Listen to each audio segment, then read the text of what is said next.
Hello students, स्वागत है आपका अपने educational channel education and knowledge में। तो जैसा कि हमने पहली क्लास में पढ़ा था कि कैसे हम ग्राफ्य विधि से दो चर वाले रैखिक समीकरण को हल करते हैं और कैसे उसको ग्राफ में रिप्रेजेंट करते हैं, कैसे उसको ग्राफ पर आलेखित करते हैं।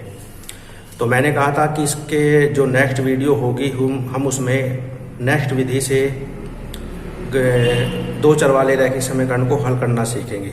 लेकिन उससे पहले मैं आपको एक चीज़ समझाना चाहता हूँ कि कभी कभी ऐसा होता है कि हम इक्वेशन सोल्व करना शुरू कर देते हैं लेकिन उसका कोई हल नहीं होता है, या फिर उसके बहुत से हल आ जाते हैं और हम सोचते हैं कि हमारा आंसर गलत आ रहा है।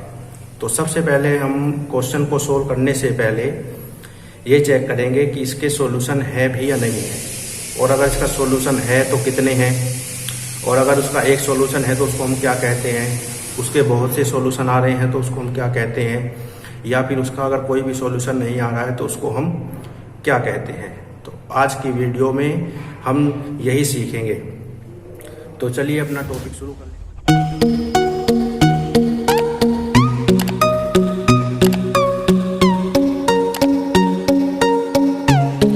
तो स्टूडेंट्स, आज का जो हमारा टॉपिक है वो ये है रैखिक समीकरण युग्म के संगत रेखाओं का निरूपण तथा संगतता, यानी representation and consistency of lines corresponding to a pair of linear equation.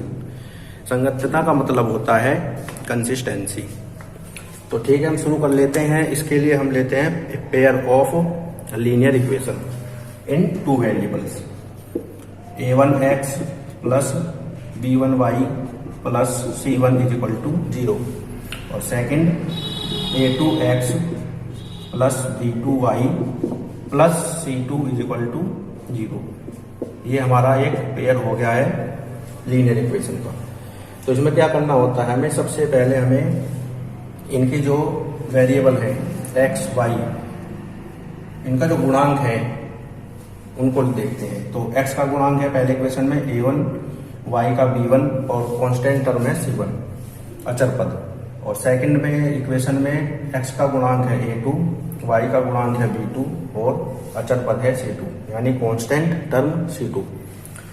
तो इसके लिए हमें निकालना होता है रेशो, अनुपात इनके गुणांकों का। तो x के गुणांक का अनुपात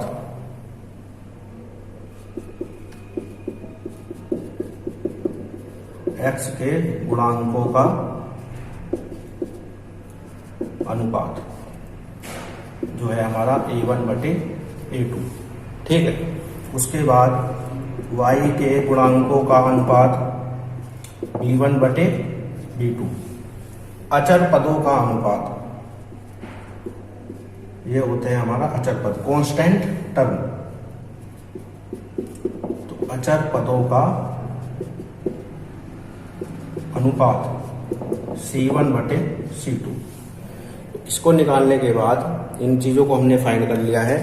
तो इसको आप देख लीजिए, नोट कर लीजिए। इसके बाद मैं इसको रफ करके टेबल बनाऊंगा, फिर आपको समझाऊंगा कि कैसे हम इसको अनुपात में लिखते हैं, कैसे इसका आलेखीय निरूपण करते हैं, कैसे इसको बीजगणितीय व्याख्या करते हैं और कैसे इसकी संगतता बताते हैं, कंसिस्टेंसी। तो एक बार इसको देख लीजिए। अब मैं इसको रफ कर रहा हूँ।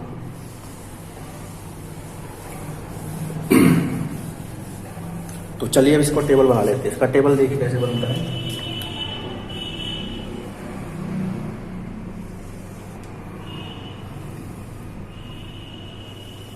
ये हमने 4 इसके बना लिए हैं। तो सबसे पहले वाला हमें लिखना है इसमें अनुपात, यानी हमारा अनुपात क्या आया है। यहाँ पे अनुपात लिख लेते हैं और यहाँ पे लिख लेते हैं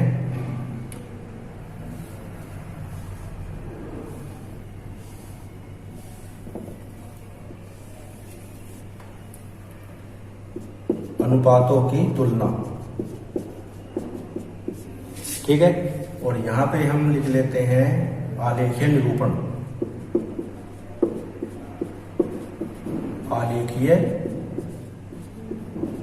निरूपण। और थर्ड नंबर पे हम लिख लेते हैं बीजगणितीय व्याख्या।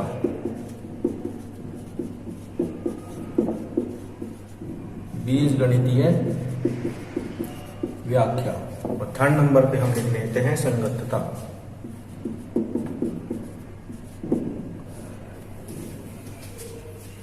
ठीक है, तो ये हमारी तीन चीजें हो गई हैं। तो संगतता को कहते हैं कंसिस्टेंसी। यहाँ पे हम लिख रहे हैं तुलना। अगर फर्स्ट कंडीशन अगर हमारा आता है A1/A2 = B1/B2, ये नॉट इक्वल टू है, यानी B1 और B2 B1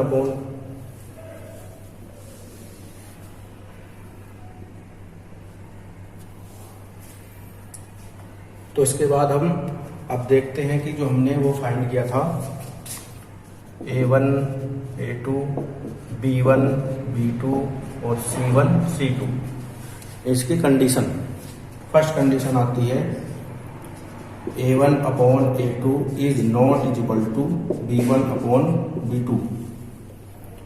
तब हमारा जो आलेखीय निरूपण होता है, बीजगणितीय व्याख्या क्या होती है, संगतता क्या होता है।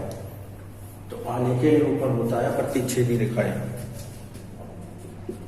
इसका होता है प्रतिच्छेदी रेखाएं, यानी अगर A1/A2 B1/B2 not equal to आएगा तो हमारी वे होंगी प्रतिच्छेदी रेखाएं। मैंने पहले वीडियो में बताया था प्रतिच्छेदी रेखाएं, समांतर रेखाएं और संगत रेखाएं, तो ये वही है। और बीजगणितीय व्याख्या, इसका बीजगणितीय व्याख्या में क्या होता है, इसका सिर्फ एक हल होता है। क्या होता है? एक हल,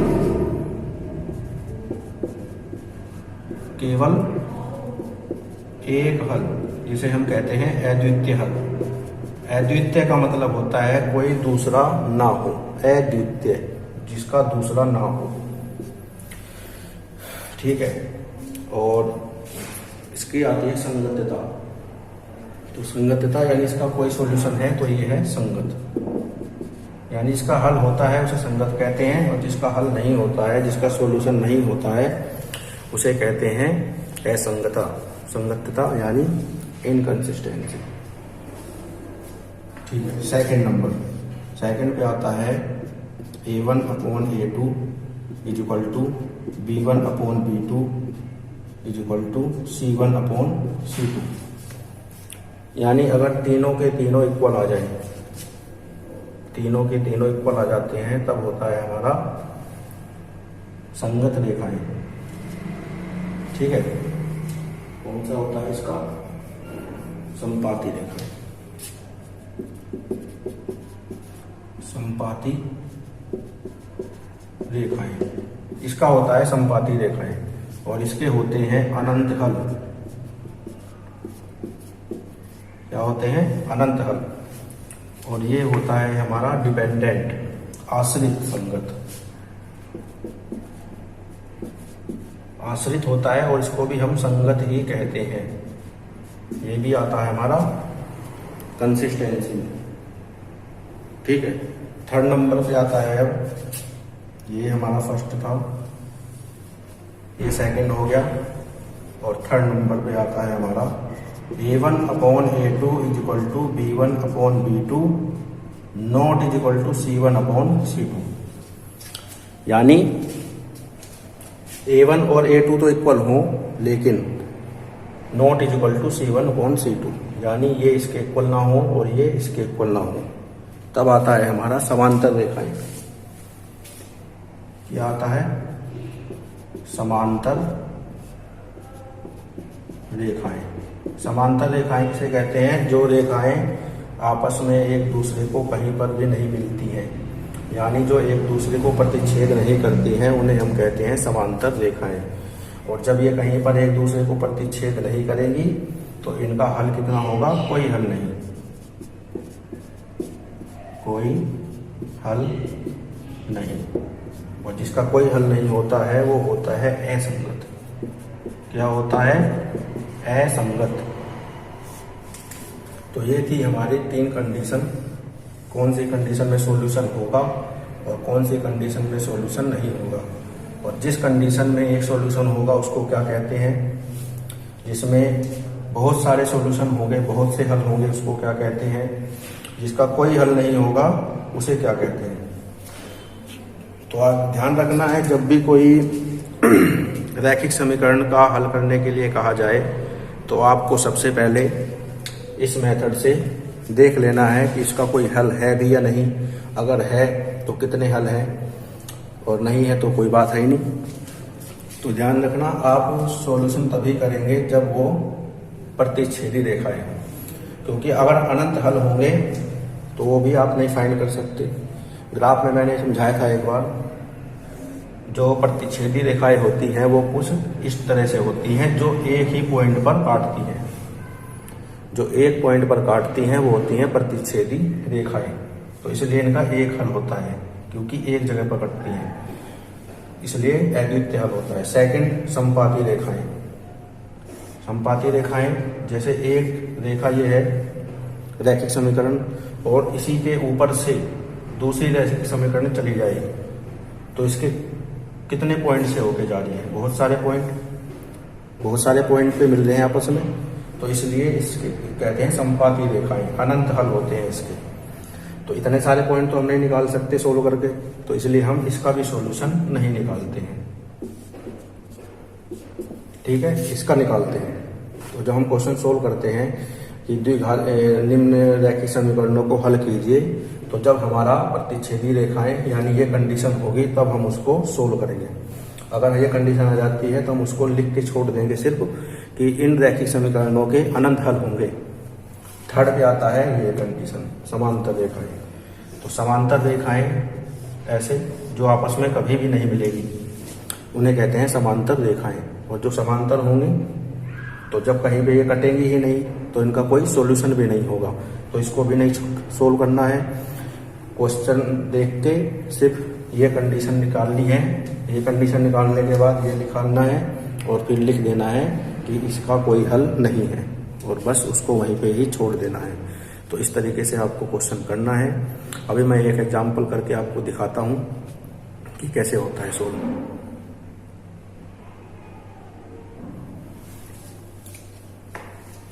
तो ये देखिए स्टूडेंट्स, ये आपके सामने एक एग्जाम्पल है। मैं इसको सोल्व करके पूरी डिटेल से आपको समझा दूंगा, तो इससे आपको अच्छी तरह समझ में आ जाएगा। तो देखिए शुरू करते हैं। ये इक्वेशन फर्स्ट हो गई और ये दूसरी इक्वेशन हो गई। ये पहली रैखिक समीकरण, ये दूसरी रैखिक समीकरण। तो सबसे पहले मैंने बताया था कि इनके हम जो गुणांक हैं वो लिख लेते हैं। तो पहली इक्वेशन में f का गुणांक है 3, तो a1 बराबर 3, b1 बराबर -5 और c1 बराबर 8, ये हमने लिखा। उसके बाद सेकंड इक्वेशन में x का गुणांक है 7, y का गुणांक है 6 और अचर पद है -9।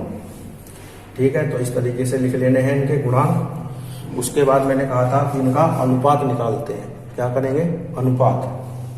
तो अनुपात निकाल लेते हैं। a1 बटे a2 बराबर कितना है? 3/7।